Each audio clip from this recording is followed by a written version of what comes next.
Ne laissez pas les soi-disant fans de Predator vous dire que le film Predator Badlands est nul.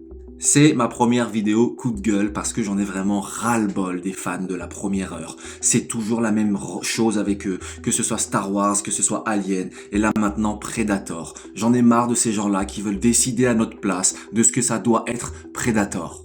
À chaque fois, c'est la même rengaine. Mais c'est pas comme ça que ça doit être Predator. Mais vous avez vu Predator Badlands? Pour la première fois, on découvre la planète des Predators. Leur environnement, leur structure, leur civilisation. On voit comment ils vivent et comment tout tourne autour de une seule chose. La hiérarchie du chasseur. Chez eux, ton existence se résume à être le meilleur, point. Et là où ce film se veut incroyablement brillant, c'est qu'on suit un Predator qui n'est pas comme les autres. Un Predator qui est en dessous de la moyenne et qui semble ressentir des choses. Un Predator qui refuse cette espèce de compétition permanente, cette violence permanente pour prouver qu'il a le droit d'exister. Et ce mec-là, dans son propre peuple, c'est un paria, il n'est pas respecté, alors qu'est-ce qu'il fait?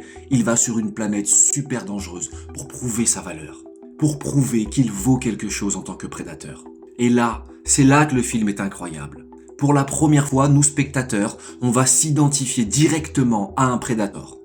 On est derrière lui, on le soutient, on ressent ses peurs, ses blessures, ses doutes. Et c'est ça qu'on demande dans un film. De l'immersion, de l'émotion, de l'identification. Pour ceux qui disent « mais c'est pas ça l'ADN de Predator », fermez-la, vous n'avez rien compris au film. Parce qu'un peuple, une civilisation, un monde, ce n'est jamais uniforme. Même chez les Predators, il y a des différents, des variants, des personnalités à part. Comme chez nous.